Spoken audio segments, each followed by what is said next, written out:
One of the best things in games is when exploration actually feels meaningful, not just an excuse to check off icons on a map. That's what makes Atomfall immediately stand out. The moment you start wandering around, every corner feels like it holds a secret, like the world is quietly daring you to poke around and see what went wrong here. Atomfall does a fantastic job of dropping you into a place that's both eerie and fascinating, and the way it handles pacing really makes it work. You aren't shoved into constant action or forced along some rigid path. Instead, the game leaves you to decide what you want to chase first.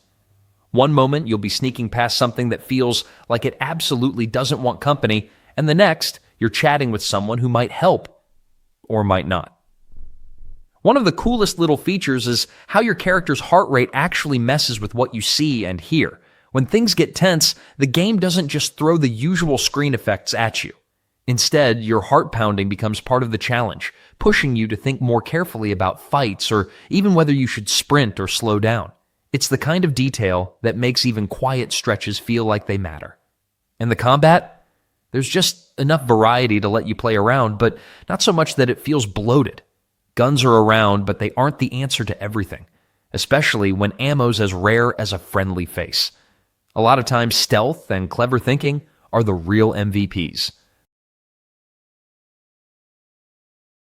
Gotham City has always been a place of shadows, mystery, and chaos, but when Batman's gone, things get interesting.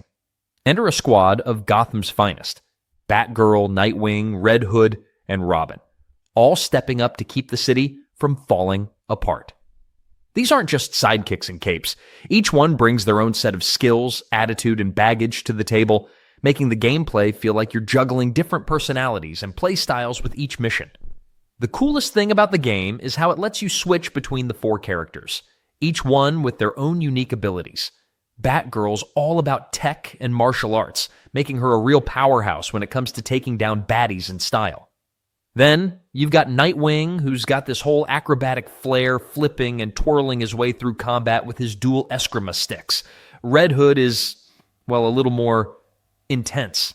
He's not afraid to get up close and personal, and with his use of firearms, he brings a different kind of firepower to the fight. Finally, there's Robin, who's a master at stealth, using gadgets and tech to outsmart the bad guys and drop them before they even see him coming. What's also fun is how the city itself feels alive. There's always something happening in Gotham, from patrolling the streets to uncovering hidden secrets. The open-world aspect is pretty engaging, too. Instead of feeling like you're just checking off a list of missions, it actually feels like you're exploring Gotham's dark corners. Manor Lords. This one really leans into that medieval fantasy of building up your own peaceful little village until things start to get complicated. There's something deeply satisfying about placing down roads, setting up markets, watching your little villagers go about their daily lives, and slowly evolving from a scattered settlement into something that actually feels like a functioning society. Everything flows with this natural rhythm where each choice nudges your economy, your expansion, and even your military forward. It's not just about throwing down buildings and calling it a day. Every resource matters. Timber, food, tools, all of it needs to be managed with some thought. There's a real sense of progression, like every tiny step leads towards something bigger, and watching that growth unfold is half the joy. And the layout freedom is a huge bonus. You're not locked into grids or strict placement rules. Everything feels organic, like shaping a real landscape rather than playing on a board. And then, when combat comes into play, it's a totally different beast. This isn't about flashy power moves or over-the-top action. It's grounded and strategic. Positioning matters, formations matter, and charging headfirst without thinking usually ends in disaster. You actually need to stop and think things through, which makes every battle feel earned, rather than just triggered. What's really fun is how this all comes together.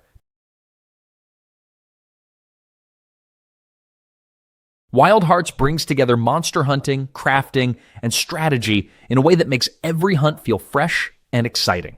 Right off the bat, you're thrown into a world that's as beautiful as it is dangerous, filled with creatures that are a wild blend of nature and animals. These creatures, called kimono, are the real stars of the show, and let me tell you, they're huge, intimidating, and pack a punch. What makes the gameplay stand out is the Karakuri system.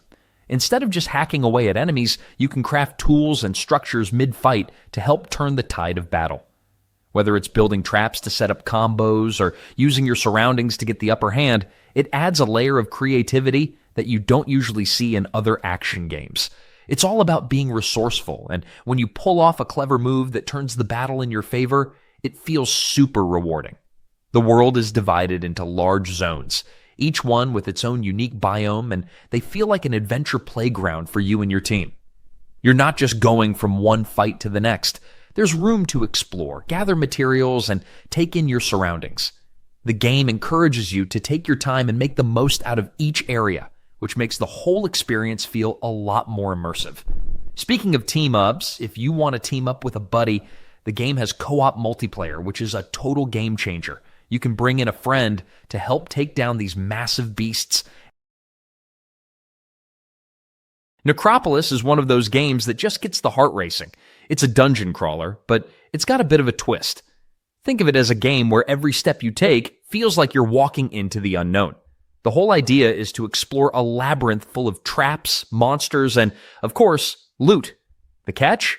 You get one shot at it. If you die, it's back to the start. That permadeath mechanic really gets the tension going, but in the best way possible. The combat is all about timing and positioning. You've got to stay on your toes, dodge attacks, and make every swing count. It's not about button mashing. No, this one's a thinker. It's got that real-time action that makes you feel like you're right in the thick of it.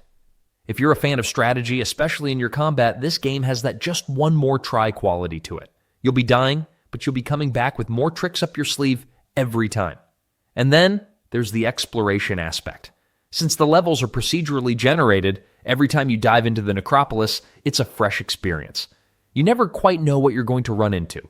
Could be an easy room or an absolute nightmare. That unpredictability keeps you coming back for more. Plus, the variety in the weapons and items means there's always something new to try, making each run feel a bit different than the last. The whole thing becomes even more fun with friends. The game has multiplayer, so you can team up with up to 4 players. The difficulty ramps up a bit with each new player, but that's part of the charm. You ever get the urge to step into the shoes of a detective and dive into a gritty, action-packed world where every corner hides a new mystery? In Judgment, you do just that, except you're also fighting off thugs with some seriously smooth martial arts moves along the way. It's like taking the classic detective stories, blending them with epic street brawls, and throwing it all into a detailed, buzzing city full of secrets. The best part? The combat is super satisfying. You're not just button mashing through random fights. Instead, you're switching between styles, using fast-paced strikes and more grounded, heavy hits that feel great when they land. Whether you're taking down a gang of street punks or dodging a sneak attack, you're always in control. The flow between investigative gameplay and full-on action feels seamless, and it's so satisfying to go from gathering clues to jumping right into a brawl. Speaking of detective work, there's a lot of cool little touches that make Judgment stand out. You're not just walking around trying to get answers from people. You're actively following leads, staking out spots, and gathering evidence. The way the game has you tailing suspects or piecing together clues feels natural and really draws you into the detective role. And the puzzles, they're just the right amount of challenge to keep things interesting without feeling like you're stuck. And let's not forget the mini-games, because if there's one thing that adds flavor to the whole experience, it's the variety.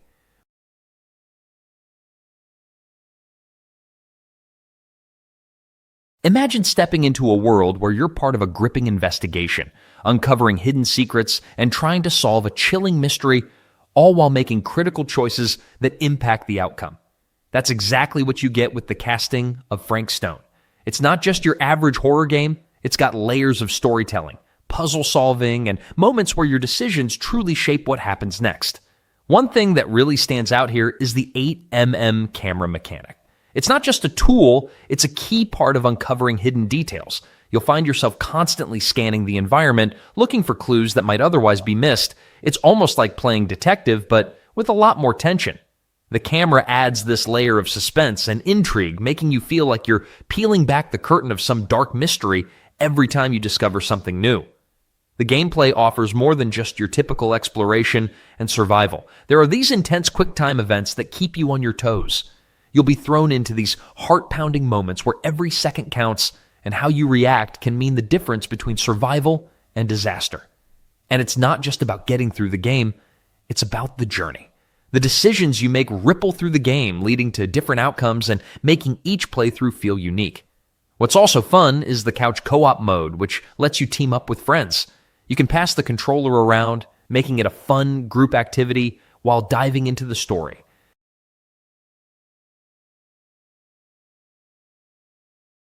There's something really cool about games that let you piece the past together one memory at a time, especially when the way you remember things can change the path ahead. That's exactly the kind of charm Waiting and Tell Me Why. A game that really knows how to pull you into its quiet little world and make you curious about every little choice you make. One of the most interesting parts is how the characters share this telepathic connection called the voice, which lets them communicate without even speaking out loud. It's not just a gimmick either. This bond opens the door for some pretty clever gameplay moments, especially when you start seeing how their perspectives on memories can totally reshape what you thought you knew. It feels like a natural way to explore different sides of the same moment, and it's a smart way to make you slow down and actually think before making a choice. Exploring the town is another one of those things that feels way more satisfying than you'd expect. Every little place you walk into feels packed with pieces of the past, whether it's old items, photos, or conversations that fill in the gaps. The way the game handles dialogue choices gives you room to shape how relationships grow and shift. And it's the kind of setup where even the smallest decision can leave you wondering what would have happened if you'd picked the other option. One thing that really stands out is how smooth the pacing is across its 3 chapters. The game knows exactly when to let you breathe and when to drop you into something heavier. Indica. This one is a weird little gem in the best possible way. It feels like it came out of a dream, or maybe a fever dream, but the kind you actually want to go back into. Everything about it leans into being different, and not just for the sake of being strange. It's doing something that feels rare in gaming, trying to say something real while still letting you play around in its weirdness. What really stands out is how it juggles being serious and bizarre all at once. One minute you're navigating through these grounded, gritty environments, and the next you're thrown into a surreal detour that somehow makes total sense within the world. The shifts don't break immersion. They make the whole experience even more memorable. There's a strange rhythm to it all that just kind of clicks after a while. The gameplay's a slow burn, but in the kind of way where you're constantly wondering what you're going to encounter next. Not because of shock value, but because it plays with structure and mechanics so creatively. It's got this blend of exploration and puzzles that feel more like part of the story than obstacles. The way everything unfolds just feels intentional, and it really leans into themes, heavy ones, but it does it without preaching, without trying to be edgy for no reason. It brings up all these thoughts about identity and purpose, and you get pulled into the conversations happening in the character's head almost as much as what's happening around her. The internal dialogue becomes part of the adventure, part of how you interpret what's going on. It's clever, but not showy about it. There's something about a good, fast-paced soccer game that just gets the blood pumping. Whether you're dodging defenders, making that perfect pass, or taking that game-winning shot, it's all about those adrenaline-fueled moments. That's exactly what Rematch brings to the table, but with a twist. Instead of controlling an entire team, you're in charge of just one character on the field, making every second feel intense and personal. It's soccer like you've never experienced before. In Rematch, you're fully immersed in the action, with each match focused on the skill of individual players. You'll need to master everything from volleys to overhead passes, and your stamina will really make a difference as you push for speed boosts in those critical moments. The game's design makes it both accessible for newcomers and deep enough for those who want to get really competitive. What really stands out here is the tap mechanic. It's a clever little feature that lets you release the ball while in possession, adding a strategic layer that'll keep you on your toes. And what's really cool is that traditional soccer rules like offsides and fouls are thrown out the window, making for a much smoother, more dynamic experience. No more stopping the action for every little infraction, just pure, uninterrupted soccer gameplay. Customization is a big deal too. You can personalize your character from their appearance to their uniform, giving you a real sense of ownership over your player. Outriders. This one's pure chaos in the best way possible. From the moment it kicks off, you're thrown into fast-paced action with chunky, satisfying combat that never really lets up. It's all about diving headfirst into battle, unleashing powers, swapping guns mid-fight, and blasting through waves of enemies like a walking storm. It doesn't try to hold you back or ease you in, it just lets you tear through everything. The real hook here is how aggressive it wants you to play. You're not supposed to hide behind cover and peek out like a cautious tactician. Nah, this thing wants you in the middle of the fight, triggering abilities, stacking damage, and healing by doing more damage. That whole offense is your best defense mindset turns the usual cover shooter formula on its head, and it works, big time. The powers are a major part of what makes it fun. Each class gives you wild abilities that totally change how you approach combat. You could be warping across the battlefield, burning enemies alive, freezing them mid-run, or just exploding things left and right. Every power feels impactful, and once you start chaining them together with your weapons and gear, the rhythm of it all becomes addicting. The loot system scratches that gear-chasing itch, too.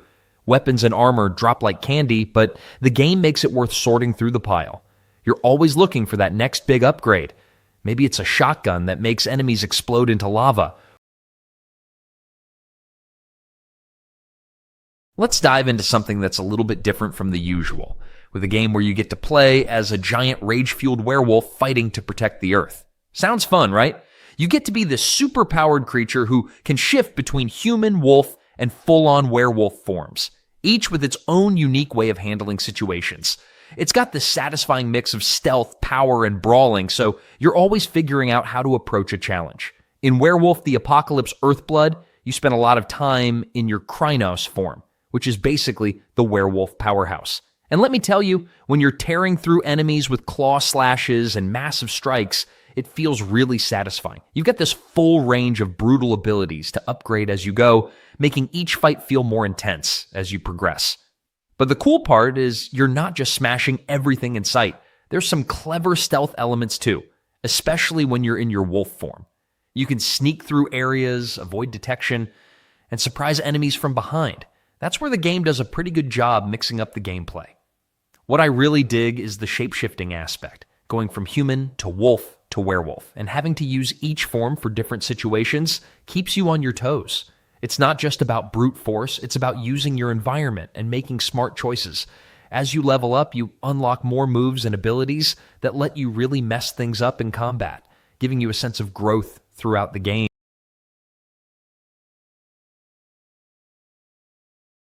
Lost Records, Bloom, and Rage, Tape 1. This game is a deep dive into friendship, memories, and growing up, all wrapped in an emotional, supernatural package. It brings together a unique combination of nostalgia, mystery, and character-driven storytelling. Players get to experience the journey of a group of friends, not just in the past, but also years later when they're all grown up. The switch between their teenage and adult selves adds so much richness to the narrative, giving you a chance to see how far they've come and how much they've changed. One of the coolest features is the camcorder mechanic. Instead of just watching events unfold, you get to document them, giving you more control over the flow of the game. It's like you're piecing together a scrapbook of memories as the story moves along. This mechanic lets you influence the dialogue, adding a personal touch to the interactions. It's a unique way to get involved in the story and feel connected to the characters' experiences. The way the game mixes the supernatural with the grounded realities of growing up really keeps you hooked. It's not just about solving mysteries, but also about how people evolve, deal with their emotions, and reconnect with old friends after years apart. The dialogue is incredibly well written and feels authentic. It's the kind of game that keeps you invested in what happens next. Not just for the big plot points, but for how the characters interact and what they mean to each other. It's not every day you get to sneak around a creepy house trying to uncover hidden secrets. You'll find yourself quietly sneaking through the neighborhood, trying not to get caught by a very suspicious neighbor. The whole vibe here is all about outsmarting the guy while figuring out what's going on behind those locked doors. In this game, you're exploring an environment that's just bursting with little puzzles and weird twists. The house itself is almost like a character, full of shifting rooms and strange layouts that always seem to keep you on your toes. You're not just walking around aimlessly, though. The real fun starts when you start noticing all the details, the weird traps, the way the neighbor behaves, and the constant feeling of being watched. You have to use your wits to outsmart him as he tries to stop you at every turn. The AI is pretty smart, so it's not just about running around. You'll have to think ahead to get the edge, and sometimes it's a bit like playing hide and seek on a whole new level. What makes the whole thing even more intriguing is how everything's tied together. It's not just about running and hiding. You're constantly piecing together what's happening in the house. It's more than just an adventure. It's a weird, eerie experience that keeps pulling you back for just one more try when you almost get caught. The house feels unpredictable, and that's one of the game's strongest points. You never really know what's coming next, which makes every corner you turn feel a bit more intense than the last. Tales of Arise is one of those games that just knows how to make every fight feel exciting and every new place worth exploring. It's got this great flow where you're constantly unlocking new abilities and figuring out fun ways to link them together, which makes the whole combat system feel sharp and rewarding. Nothing feels better than timing everything just right and watching your team pull off some ridiculously stylish moves. There's a real sense of adventure here, the kind where every step forward feels like you're actually growing into something stronger and more capable. The game has this habit of throwing in just enough variety to keep things from ever feeling repetitive, whether it's mixing up enemy types or shifting how your party fights together. There's always some new trick to learn or some new challenge that tests whether you've actually been paying attention. One of the best parts about the whole experience is how smooth it feels.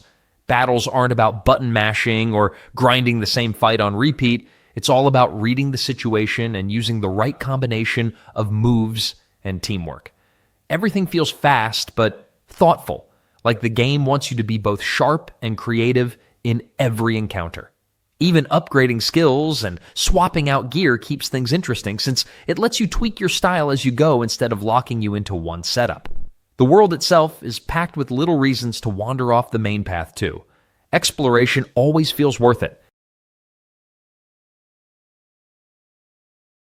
Styx Shards of Darkness is a fun and sneaky experience that puts you in the shoes of a goblin thief who thrives on stealth. This is one of those games that really lets you embrace your inner sneak while offering plenty of ways to outsmart your enemies. From the very beginning, it's clear that this is a game built around thinking things through. You're not here to run in guns blazing. Well, goblins don't even have guns, so that would be kind of strange. Instead, you'll be relying on Styx's various abilities like cloning himself, turning invisible, and setting traps to stay out of sight and get through each level undetected. It's all about strategy, timing, and, let's be honest, feeling like a total badass as you sneak past enemies without them even knowing you're there. One of the coolest things about this game is the range of abilities at your disposal. It's not just about hiding in shadows, though that's definitely part of it, but also about manipulating the environment. You can use Styx's cloning ability to distract enemies or even create a little chaos to sneak by. Then, there's the ability to craft poison, set traps, and use ropes to get to hard-to-reach places. There's a lot of flexibility in how you approach each mission, and that's where the fun really kicks in. It's about figuring out the best way to use your environment and abilities to make it through. And it's surprisingly rewarding when everything clicks. Oh, and don't forget the multiplayer. While Styx might be sneaky on his own, the co-op multiplayer mode lets you and a friend team up. Supernormal takes you on a ride through a world that mixes the surreal with the ordinary in the most entertaining way. Imagine a game where the line between reality and the weirdest parts of your imagination blurs. You're not just experiencing a game, you're stepping into a narrative that's as charming as it is quirky. Right from the start, it's clear that this game is designed to make you think, but also laugh and enjoy the journey. The gameplay is all about interacting with your surroundings and solving puzzles. There's a constant flow of discovery that keeps you engaged, never feeling too overwhelming, but always intriguing. Whether you're figuring out how to interact with the environment or piecing together strange objects, the mechanics push you to be creative in a way that feels rewarding. It's that perfect blend of challenge without the frustration.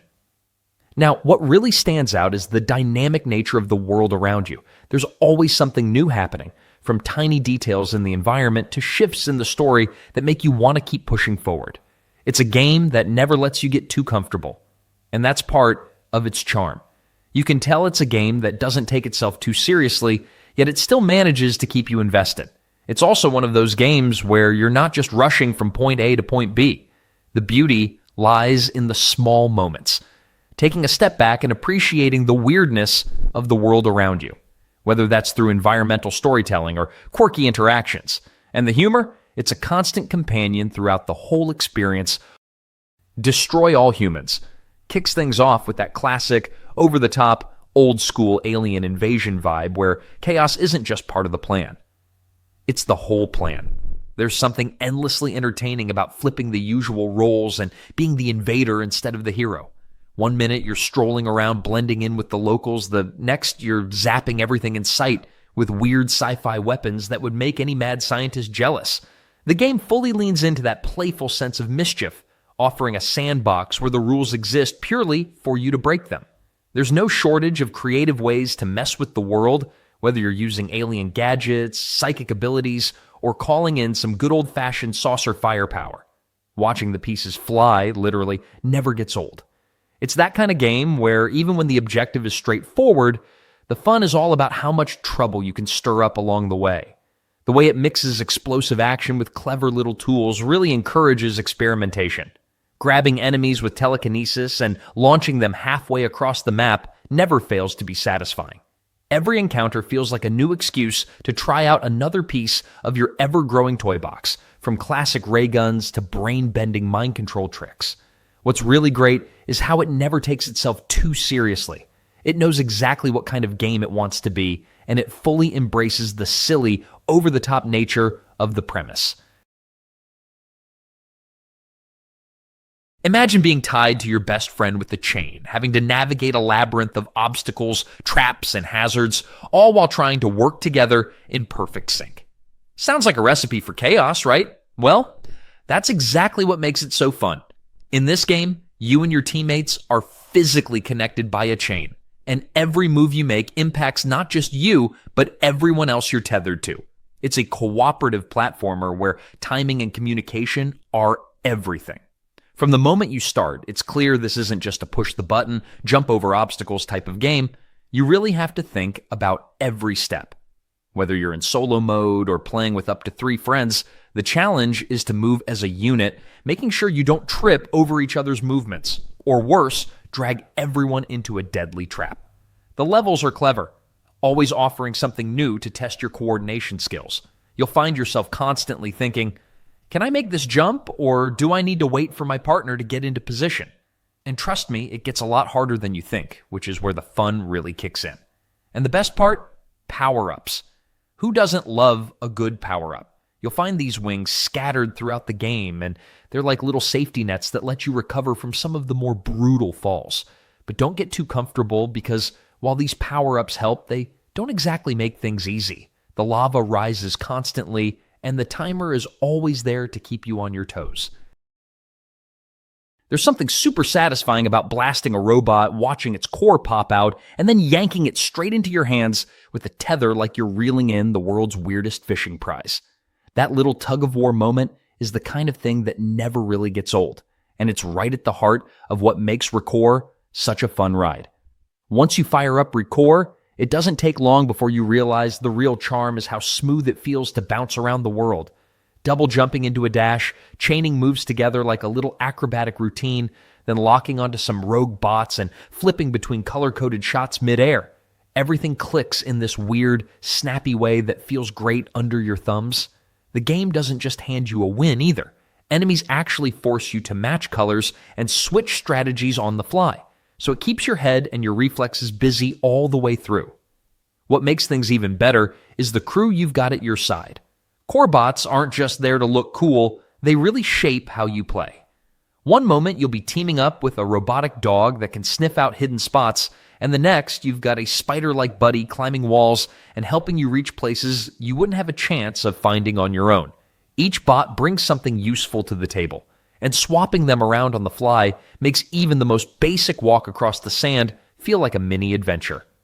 The way the game mixes tight platforming with all this bot-powered exploration gives every area a nice balance of flow